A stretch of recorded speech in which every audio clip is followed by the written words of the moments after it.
차가운 응급실 복도, 하얀 시트, 위로 붉은 피가 걷잡을 수 없이 번져나가고 있었다. 환자분, 정신 차리세요. 눈 뜨세요. 의료진의 다급한 외침이 서태민의 귓가를 멍하게 때렸다. 그는 아무 소리도 들을 수 없었다. 세상이 무너지는 듯한 이명 속에서 태민은 그저 넋을 잃은 채 복도에 주저앉았다. 방금 전까지 자신을 보며 장난스럽게 웃던 혜지의 얼굴이 조각난 유리처럼 흩어졌다. 신이시여, 제발. 혜지씨, 혜지씨, 안 돼. 문 열어. 태민이 울부짖으며 붉은 램프가 켜진 수술실 문을 미친 듯이 두드렸다. 그의 손짓을 막아서는 간호사의 얼굴에도 절박한 안타까움이 서려 있었다. 난생 처음이었다. 누군가를 잃을 수도 있다는 이 지독하고 선명한 공포. 자신의 쓸모없는 신기가 왜 정작 가장 소중한 사람의 불행은 단 한순간도 알려주지 못했는지. 태민은 차가운 바닥에 이마를 대고 그저 울고 또 울었다. 무창의 밤은 그렇게 잔인하게 피로 물들었다. 3기삼. 같은 시각 전동민은 기로새가 머물던 싸늘하고 텅 빈 방 안에 서 있었다. 방 안에는 주인을 잃은 물건들만이 그의 아기처럼 어지럽게 널려 있었다. 동민은 주먹을 꽉 쥐었다. 손톱이 살을 파고들었지만 아픔조차 느껴지지 않았다. 지켜주겠다고 약속했었다. 무슨 일이 있어도 반드시 지키겠노라고 그녀의 세상이 되어주겠다고 다짐했다. 하지만 그 약속은 산산조각이 났다. 그녀의 친구가 피를 흘렸고 그녀는 또다시 혼자가 되어버렸다. 같은 시각 전동민은 기로새가 머물던 싸늘하고 텅 빈 방 안에 서 있었다. 방 안에는 주인을 잃은 물건들만이 그의 아기처럼 어지럽게 널려 있었다. 동민은 주먹을 꽉 쥐었다.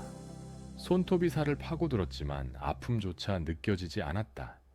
지켜주겠다고 약속했었다. 무슨 일이 있어도 반드시 지키겠노라고 그녀의 세상이 되어주겠다고 다짐했다.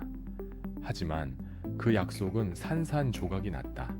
그녀의 친구가 피를 흘렸고 그녀는 또다시 혼자가 되어버렸다. 표정우가 손전등으로 방 구석구석을 비췄다.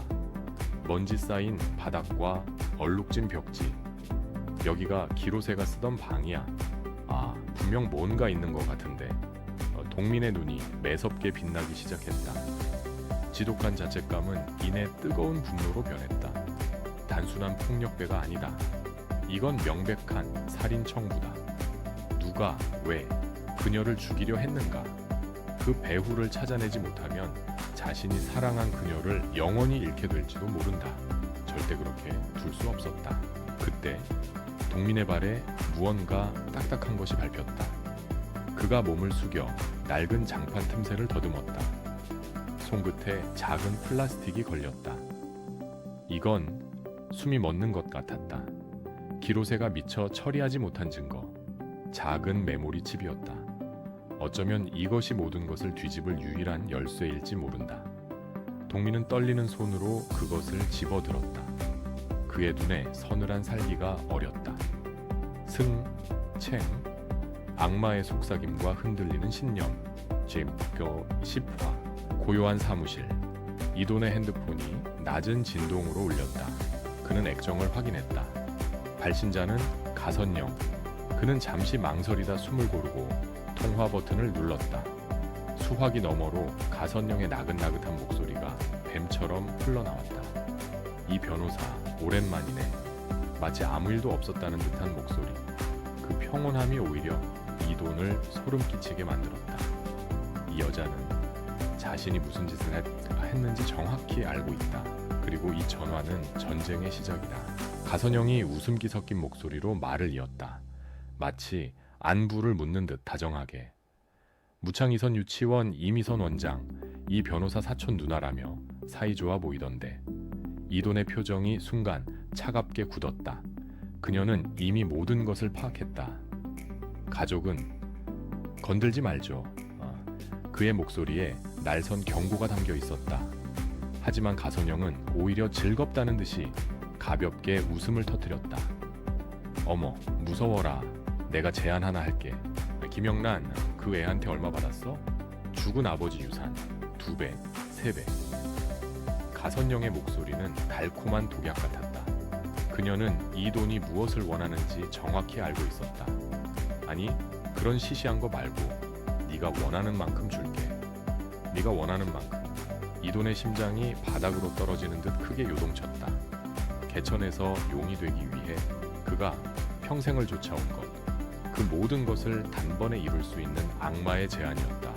그의 손이 미세하게 떨려왔다. 이돈의 눈앞이 순간 흐릿해졌다. 돈이 최고라 믿었다. 돈이면 안 되는 게 없다고 그렇게 믿고 살았다. 김영란이라는 여자를 만났다. 절박함 속에서도 결코 부러지지 않던 그 눈빛, 자신을 믿어주던 유일한 사람, 가성호 회장의 마지막 부탁, 영란이를 지켜주게. 돈으로 살 수 없는 그 약속의 무게가 자신의 신념을 송두리째 흔들고 있었다. 그는 어떤 선택을 해야만 하는 걸까? 이돈은 천천히 눈을 감았다 떴다. 그의 눈빛은 어느새 차갑게 가라앉았다. 결정은 내려졌다. 그 제안의 대가로 얼마나 주시게요? 그의 입가에 알 수 없는 미소가 번졌다. 가선영은 자신이 이겼다고 확신했을 것이다. 하지만 그녀는 몰랐다. 돈을 숭배하던 이 남자가 돈으로 살 수 없는 것을 지키기 위해 기꺼이 악마의 손을 잡고 그 악마의 목을 비틀 준비가 되었다는 것을. 이건 배신이 아닌 덫이었다. 전주환, 가장 따뜻한 고백과 가장 차가운 귀환. 11월 15화. 무창을 떠나려던 영란의 앞을 동민이 막아섰다. 그는 숨이 찬 듯 거친 숨을 몰아쉬었다. 그의 눈은 밤새 내린 이슬처럼 붉게 젖어 있었다. 그는 망설임 없이 영란의 양 어깨를 붙잡았다. 가지 마요. 내가 다 할게요. 제발 가지 마요. 지켜준다고 했잖아요. 그의 목소리가 절박하게 떨려왔다. 영란은 고개를 저었다. 이곳에 있으면 이 따뜻한 남자마저 자신 때문에 위험해진다. 그것만은 견딜 수 없었다. 왜 쌤이 다 짊어지려고 해요? 왜 혼자 다 감당하려 해요?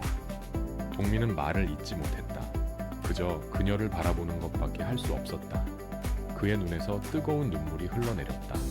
한참의 침묵 끝에 그가 겨우 입을 열었다. 저 할 말 있어요. 보고 싶었어요.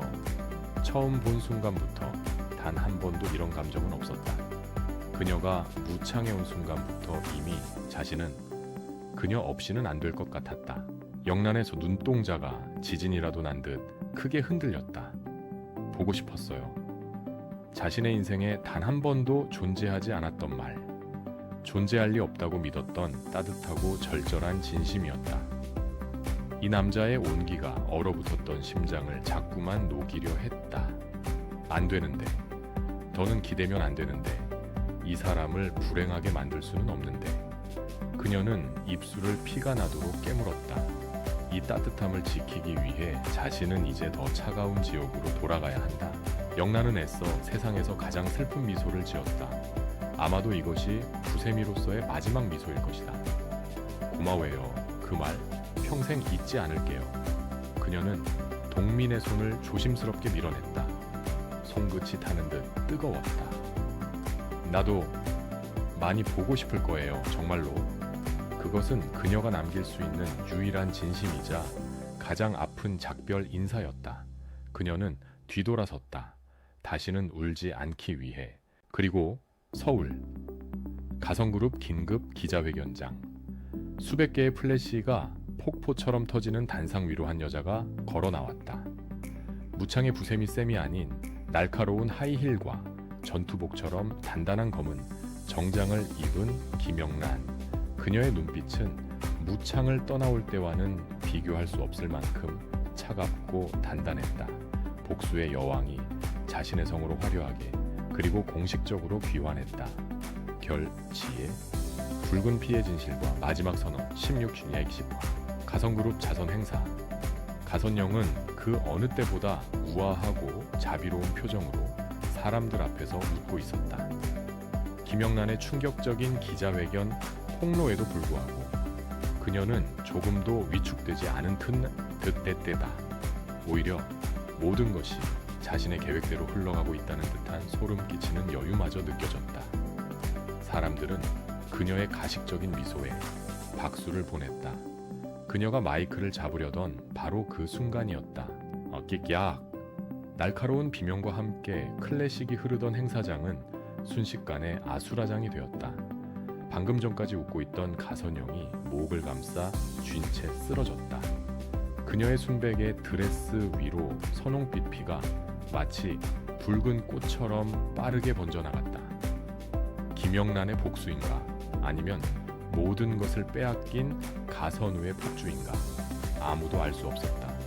모두가 얼어붙었다. 그 시각 이돈의 사무실.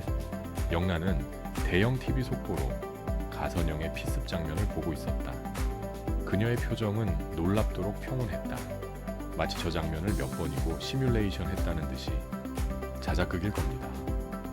영란의 차가운 말에 이돈이 그녀를 바라봤다. 저 여자는 자신을 동정하게 만들어 모든 화살을 나에게 돌리려는 거예요. 자신의 피를 이용해 덫을 놓는 소시오패스의 마지막 발악이었다. 하지만 속지 않는다. 만약. 영란이 천천히 입을 열었다. 그녀의 목소리는 시베리아의 밤 공기처럼 얼어붙어 있었다. 만약 우리가 준비한 모든 법적인 장치가 다 실패로 돌아간다 하더라도 그땐 그녀의 눈이 TV 속에서 실려나가는 가선영을 향했다. 그땐 제가 가선영 직접 죽일 겁니다. 그것은 단순한 분노가 아닌 모든 것을 건 비장한 선언이었다. 해지를 위한, 그리고 동민을 위한. 이돈은 숨을 삼켰다. 그녀의 눈에서 더 이상 무창의 부세미는 단 하나의 흔적도 찾아볼 수 없었다. 그렇게 되면 김영란 씨의 삶도 끝입니다. 예전의 삶으로는 절대 돌아올 수 없을 겁니다. 이돈의 경고에 영란이 희미하게 웃었다. 돌아갈 삶 같은 거 나한텐 처음부터 없었어요. 그녀는 이제 착한 여자 부세미가 아니다. 오직 복수만을 위해 질주하는 복수의 화신일 뿐. 그녀는 TV를 꺼버렸다.